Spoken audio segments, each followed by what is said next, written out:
Hi, my name is Ines O'Donovan. I'm the publisher of the Jeunessima magazine. And today I want to share a very personal story with you. The story of my burnout. And if you're just thinking, okay, that's not me, I will never burn out, then you really need to listen. Because it is especially strong women, go-getters, women who really want to achieve a lot in life, who burn out. Because we are not ready to, what we feel is give up. We're not ready to give in, to let go, to slow down. And that is exactly one of the biggest issues with burning out. And looking around me, there seems to be almost something like an epidemic that is burnout. I see so many women burning out. It's just incredible.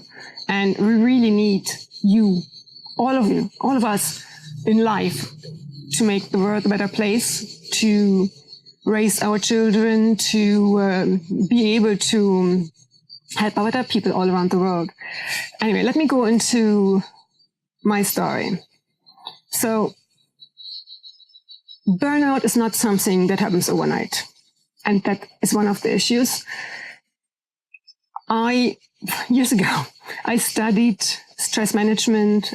When I did my PhD, I actually worked on engagement, which is the opposite of burnout. So I actually know quite a lot about burnout and about stress management and about nutrition, about fitness, about biohacking or biofinesse, as I call it, about so many things. I still burnt out.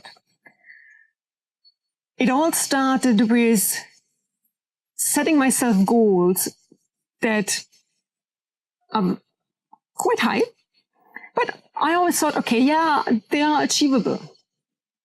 The problem was that those goals seemed to move. Whenever I wasn't getting close to achieving one of those goals, then suddenly that wasn't important anymore. I never celebrated what I had achieved because, that's just so yesterday. Like, who cares about what happened in the past? I'm future-oriented.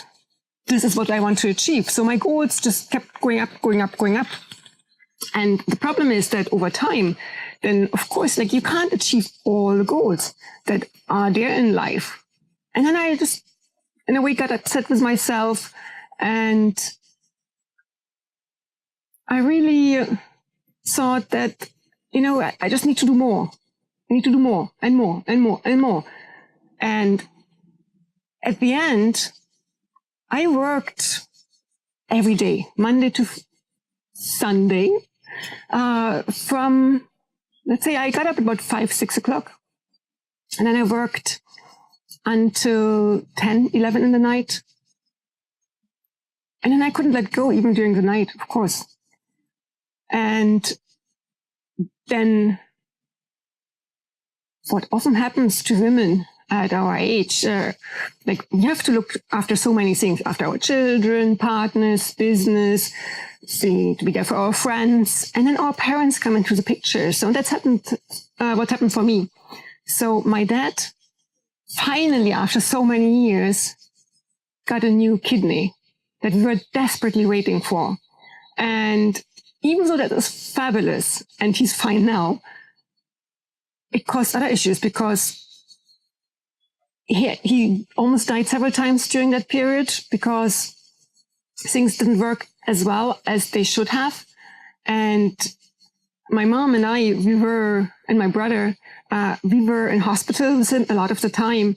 And if we wouldn't have been there, if we wouldn't have really checked everything and made sure that everything is fine and spoken up and, to be honest, hassled the doctors, then he probably wouldn't be alive anymore.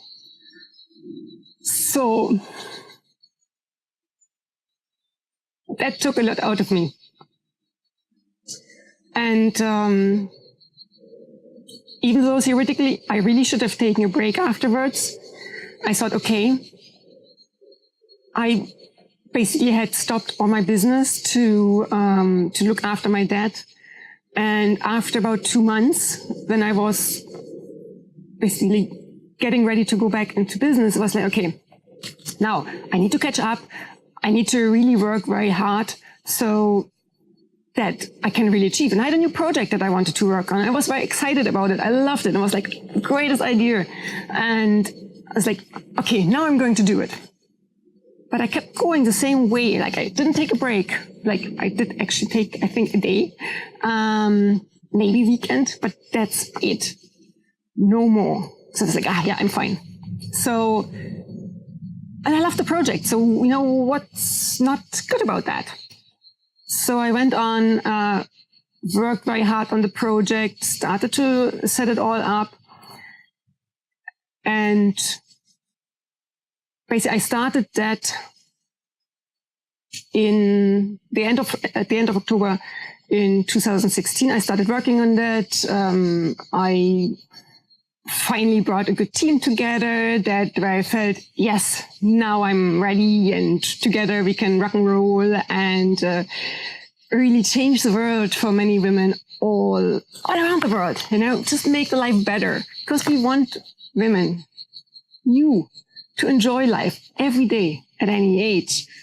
And there's so many things that can be done and changed and where you really can get a lot of help. Anyway, so I was working very hard, as I said, getting up 5 to 6 in the morning, working until 10, 11 in the night.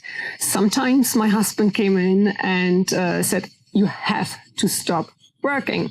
If you don't stop at, let's say, 10 o'clock, I switch off your electricity. And he actually did from time to time, which I understood logically, but I still did not appreciate it. And you know, I thought kind of like, okay, but I need to get this done. I need to get this done. And even though I knew that if you're working very long, like even working 40 hours a week, which is not a lot, you would think, but even if you work 40 hours a week, then your ability to understand everything, to make good decisions, to think clearly, actually goes down. And in addition to that, I wasn't sleeping well. So I had been fighting to fix my sleep for quite a long time, and I just couldn't get it fixed. I had about 0 to 3 minutes of deep sleep a night. And in some very exceptional situations, I slept up to 9 minutes of deep sleep per night. And it is that deep sleep that really repairs and rejuvenates the body. So, but you know, it's like 3 minutes, 6 minutes, 9 minutes is so far away from 1.5 hours, 2 hours that I would really actually need to basically keep myself going and have all the energy that I need. But I just couldn't fix it. And then at some stage in February 2017, I brought my husband to the airport and I just broke down. I was like, I just couldn't stop crying because I just felt so exhausted. I just didn't have any energy anymore. But I really wanted to get that project going. I had promised that to my husband as well that I would do. And in a way, it's like, he didn't take it like that, but it was the promise I made to him in a way was a promise to myself. And I really wanted that. And I wanted to achieve it. And I really loved the project. So it was really a challenge then to admit that I just can't go any further. And in a way, I never gave myself the permission to stop. I needed my husband to give myself the permission to stop, which is actually a sign of burnout. The problem with burnout is it doesn't happen overnight. If it would be, and suddenly all the signs would show up, you probably would recognize it. But it is something that is developing slowly over time. It's just basically creeping in over a long, long period of time where we have stress, and even if we don't think so, and I was doing all, as I thought, the right things. I was meditating every day. I was doing fitness. I, and running, swimming. I was doing a lot of things that I thought were good and would help me to balance all the stress that was happening on the other side. But I actually spoke with a friend who had burned out just after my husband and I had agreed that I would stop working.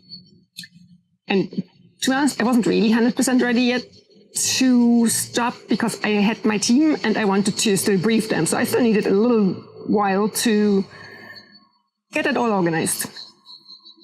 And then I spoke with that friend, and she said, you know what?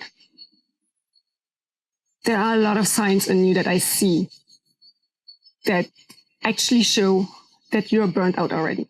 Because I thought I was just like, okay, I knew I was very close, but I thought, I could do another 2 weeks, 3 weeks, maybe. But she said, no, you're totally burned out. The color of your face. I had anxiety attacks, just thinking about business. I started shaking, I started trembling. And I'm an A-type personality. I'm strong. I'm a strong woman. I do not burn out. I don't get anxiety attacks. It's just not happening. So I couldn't admit it to myself, despite knowing it all. Despite having done part of that in my PhD, despite knowing a lot about the topic, I was just not ready to admit. And that's one of the problems. And I see a lot of women around me who have all the signs, but they can't give up. Like, for instance, I have a friend now. She is burnt out. She is really exhausted. But she has a business that she's running on her own. And of course, once she stops, the business stops. There's no more money coming in. So what do? So you try to convince yourself that you can just keep going because you think you have no alternative.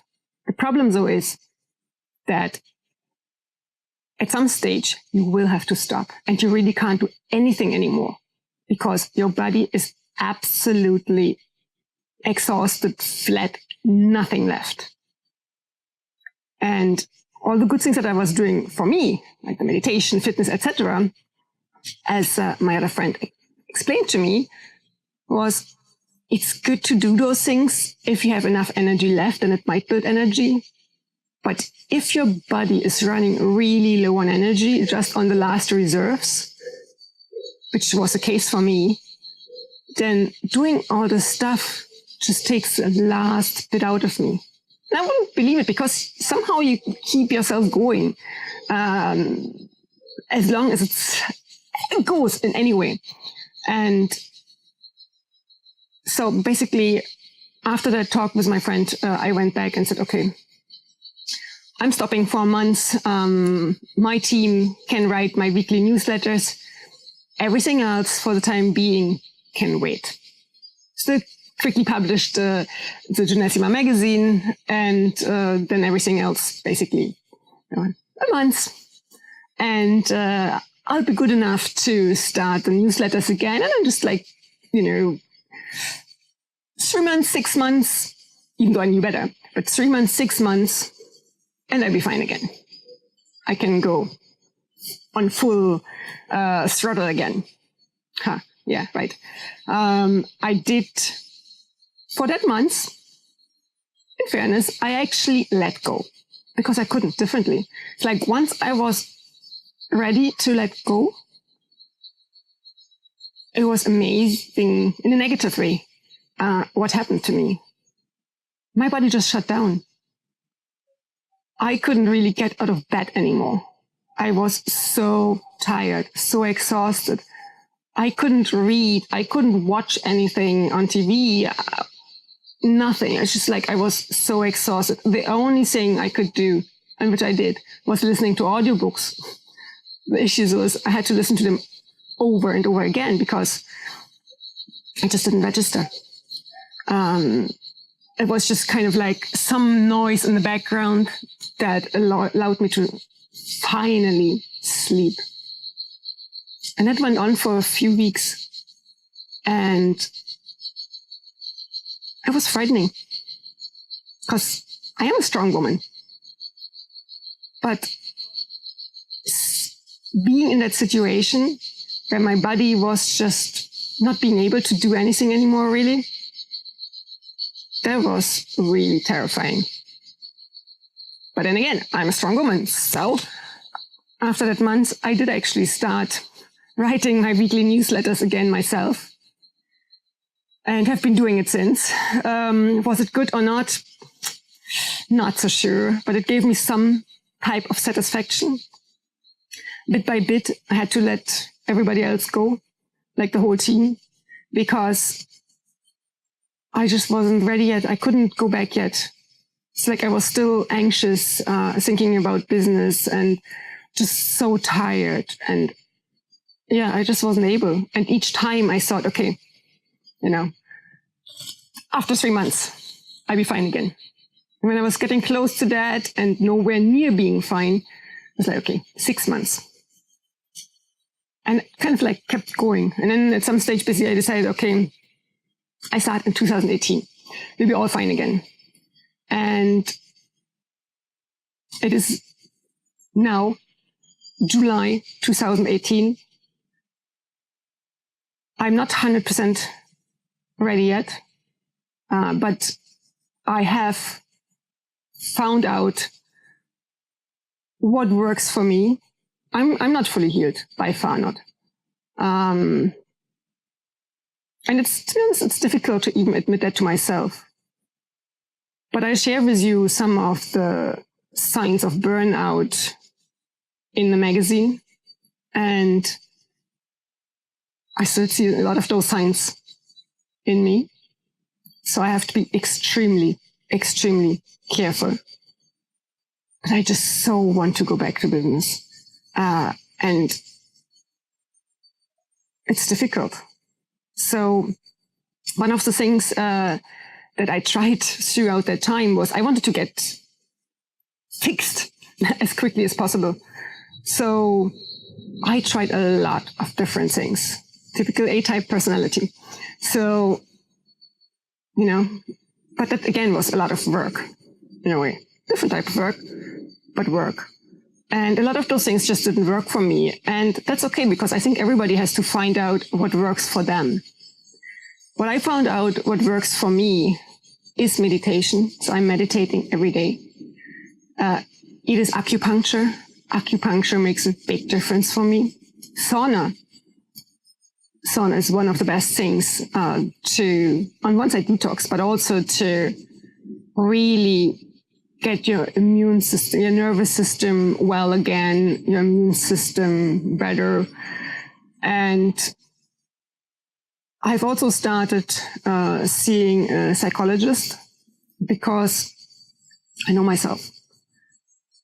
And I know that I could be, in a second, I could be back to exactly the same behaviors as I had before. And that doesn't help anybody. I have to remind myself that if I want to really serve you, serve women all around the world, serve women all around the world to really enjoy life every day at any age, I have to start with myself. And I could just cannot do that. So if I don't look after myself, then I cannot look after anybody else. And nobody is served. So, yeah, that is basically my story as it stands right now. My burnout story. There's a lot of pain involved. And there are a lot of things to learn and take away from that.